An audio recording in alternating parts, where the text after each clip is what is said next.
कर्म का सिद्धांत अत्यंत कठोर है। जहां अच्छे कर्म व्यक्ति के जीवन को प्रगति की दिशा में ले जाते हैं, वहीं बुरे कर्म उसे पतन की ओर ले जाते हैं। धर्मग्रंथों के अनुसार मनुष्य को किए हुए शुभ या अशुभ कर्मों का फल अवश्य भोगना पड़ता है। इसलिए भगवान श्री कृष्ण ने गीता में कर्म को प्रधानता देते हुए यहां तक स्पष्ट किया है कि व्यक्ति की यात्रा जहां से छूटती है, अगले जन्म में वह वहीं से प्रारंभ होती है।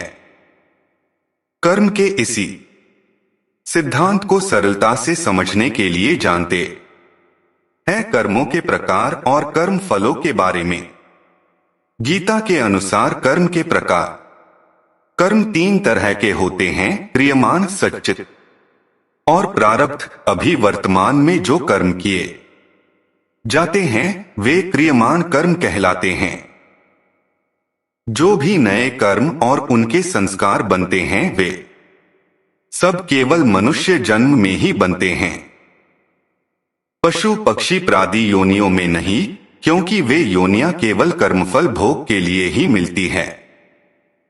सच्चित कर्म वर्तमान से पहले इस जन्म में किए हुए अथवा पहले के अनेक मनुष्य जन्मों में किए हुए जो कर्म संग्रहित हैं, वे सच्चित कर्म कहलाते हैं।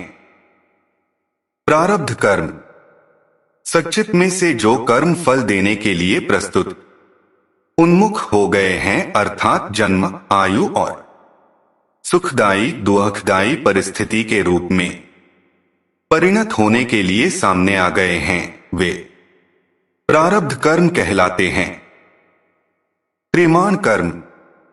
क्रियमान कर्म दो तरह के होते हैं, शुभ और अशुभ। जो कर्म शास्त्रानुसार विधि विधान से किए जाते हैं वे शुभ कर्म कहलाते हैं, और काम, क्रोध, लोभ, प्रासक्ति आदि को लेकर जो शास्त्र निषिद्ध कर्म किए जाते हैं वे अशुभ कर्म। क्रियमान कर्म का एक तो फल अंश बनता है और एक संस्कार अंश। ये दोनों भिन्न भिन्न हैं। क्रियमान कर्म के फल अंश के दो भेद हैं, दृष्ट और अदृष्ट। इनमें से दृष्ट के भी दो भेद होते हैं, तात्कालिक और कालांतरिक। जैसे स्वादिष्ट भोजन करते हुए जो रस आता है, सुख होता है, प्रसन्नता होती है और तृप्ति होती है, यह इष्ट का तात्कालिक फल है और भोजन के परिणाम में आयु, बल, आरोग्य आदि का बढ़ना कालांतरिक फल है। ऐसे ही जिसका अधिक मिर्च खाने का स्वभाव है, वह जब अधिक मिर्च वाले पदार्थ खाता है तो उसको प्रसन्नता होती है, सुख होता है और मिर्च की तीक्ष्णता के कारण मुंह में, जीभ में जलन होती है, आंखों से और नाक से पानी निकलता है, सिर से पसीना निकलता है। यह दृष्ट का तात्कालिक फल है और कुपथ्य के कारण परिणाम में पेट में जलन और रोग, दुख आदि का होना, यह दृष्ट का कालांतरिक फल है। इसी प्रकार अदृष्ट के भी दो भेद होते हैं, लौकिक और पारलौकिक। जीते जी ही फल मिल जाए, इस भाव से यज्ञ, दान, तप, तीर्थ, व्रत, मंत्र, जप आदि शुभ कर्मों को विधि विधान से किया जाए और उसका कोई प्रबल प्रतिबंध न हो, तो यहां ही पुत्र, धन, यश, प्रतिष्ठा आदि अनुकूल की प्राप्ति होना और रोग, निर्धनता आदि प्रतिकूल की निवृत्ति होना, यह अदृष्ट का लौकिक फल है। और मरने के बाद स्वर्ग आदि की प्राप्ति हो जाए, इस भाव से यथार्थ विधि विधान और श्रद्धा विश्वास पूर्वक जो यज्ञ, दान, तप आदि शुभ कर्म किए जाए तो मरने के बाद स्वर्ग आदि लोकों की प्राप्ति होना, यह अरष्ट का पारलौकिक फल है। ऐसे ही डाका डालने, चोरी करने, मनुष्य की हत्या करने आदि अशुभ कर्मों का फल यहाँ ही कैद, जुर्माना, फौसी आदि होना, यह अदृष्ट का लौकिक फल है। घोर पापों के कारण मरने के बाद नरकों में जाना और पशु पक्षी कीट पतंग आदि बनना, यह अदृष्ट का पारलौकिक फल है। नोट, यहां दृष्ट का कालांतरिक फल और अदृष्ट का लौकिक फल, दोनों फल एक समान ही दिखते हैं, फिर भी दोनों में अंतर है। जो कालांतरिक फल है वह सीधे मिलता है, प्रारब्ध बनकर नहीं, परंतु जो लौकिक फल है वह प्रारब्ध बनकर ही मिलता है। पाप पुण्य के इस लौकिक और पारलौकिक फल के विषय में एक बात और समझने की है कि जिन पाप कर्मों का फल यही कैद, जुर्माना, अपमान, निंदा आदि के रूप में भोग लिया है, उन पापों का फल मरने के बाद भोगना नहीं पड़ेगा, परंतु व्यक्ति के पाप कितनी मात्रा के थे और उनका भोग कितनी मात्रा में हुआ, अर्थात उन पाप कर्मों का फल उसने पूरा भोगाया, अधूरा भोगा, इसका पूरा पता मनुष्य को नहीं लगता, क्योंकि मनुष्य के पास इसका कोई माप तौल नहीं है, परंतु भगवान को इसका पूरा पता है।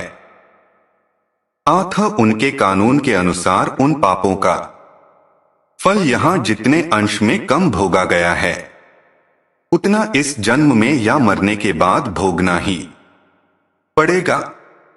इस वास्ते मनुष्य को ऐसी शंका नहीं करनी चाहिए कि मेरा पाप तो कम था पर दंड अधिक भोगना पड़ा, अथवा मैंने पाप तो किया नहीं पर दंड मुझे मिल गया, कारण कि यह सर्वज्ञ, सर्वसुहृद, सर्वसमर्थ भगवान का विधान है कि पाप से अधिक दंड कोई नहीं भोगता, और जो दंड मिलता है वह किसी न किसी पाप का ही फल होता है। इस विवेचना को सरल शब्दों में समझने के लिए एक कहानी की और चलते हैं। किसी गांव में एक सज्जन रहते थे। उनके घर के सामने एक सुनार का घर था। सुनार के पास सोना आता रहता था और वह गढ़कर देता रहता था, ऐसे वह पैसे कमाता था। एक दिन उसके पास अधिक सोना जमा हो गया। रात्रि में पहरा लगाने वाले सिपाही को इस बात का पता लग गया। उस पहरेदार ने रात्रि में उस सुनार को मार दिया और जिस बक्से में सोना था उसे उठाकर चल दिया। इसी बीच सामने रहने वाले सज्जन लघुशंका के लिए उठकर बाहर आए। उन्होंने पहरेदार को पकड़ लिया और कहा कि तू इस बक्से को कैसे ले जा रहा है? तो पहरेदार ने कहा, तू चुप रह, हल्ला मत कर, इसमें से कुछ तू ले ले और कुछ मैं ले लूं। सज्जन बोले, मैं कैसे ले लूं?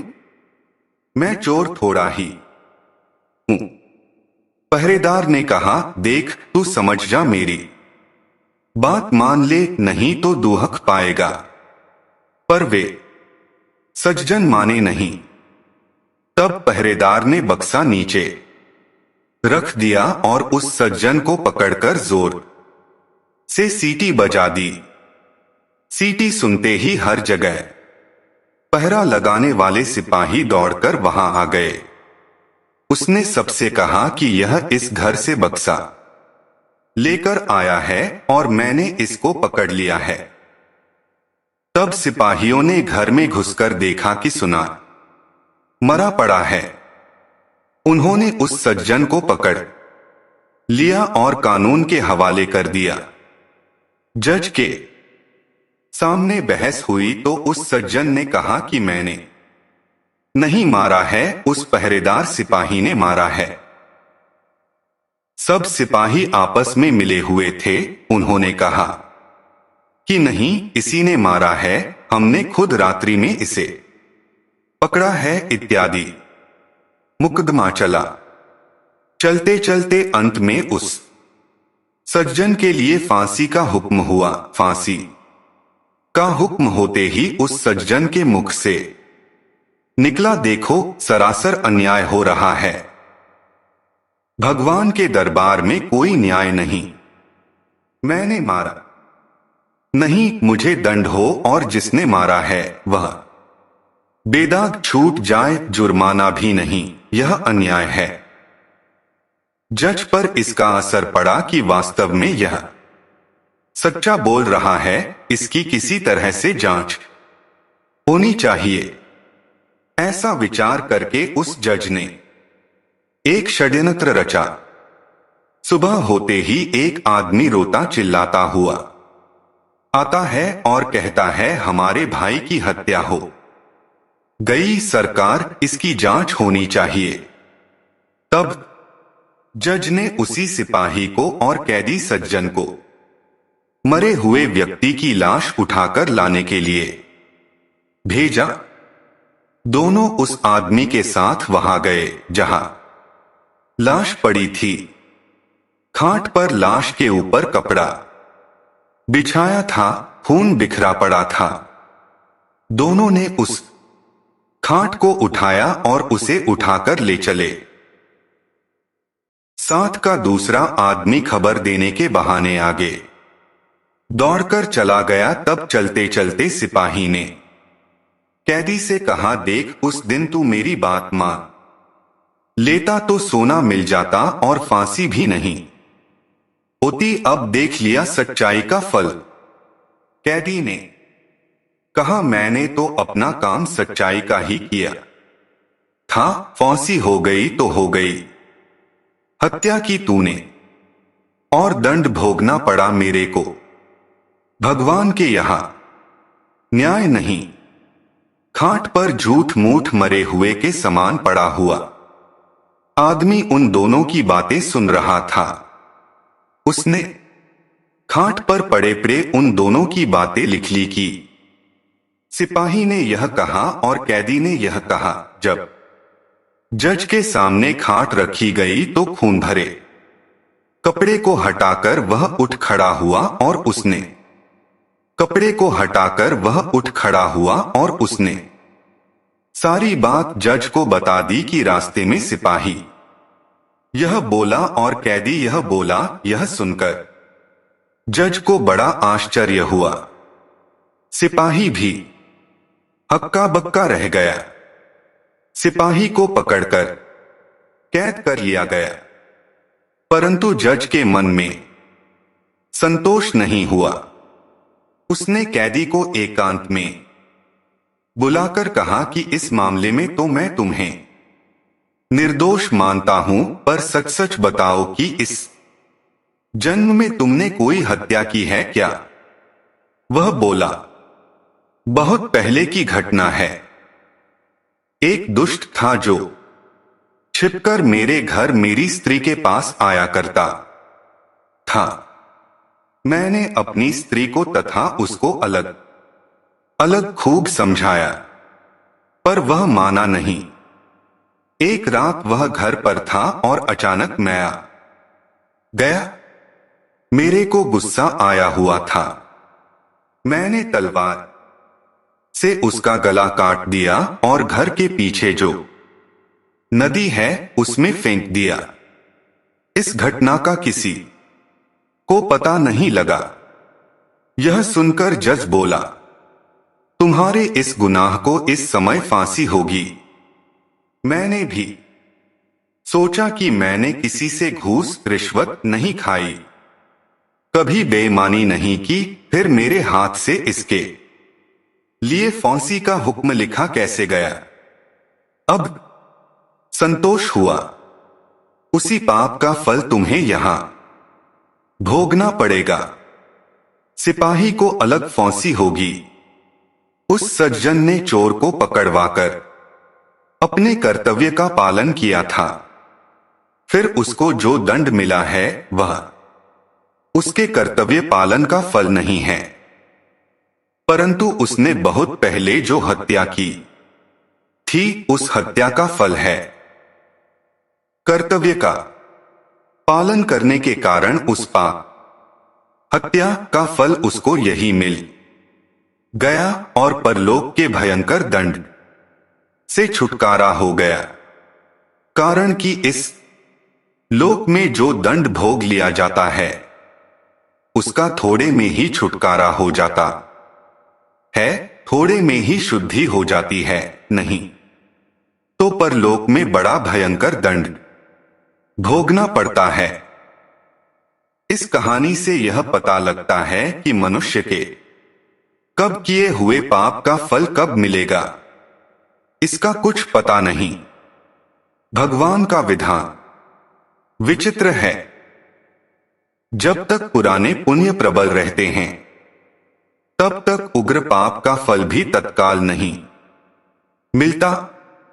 जब तक पुराने पुण्य खत्म होते हैं तब तक उग्र पाप का फल भी तत्काल नहीं मिलता।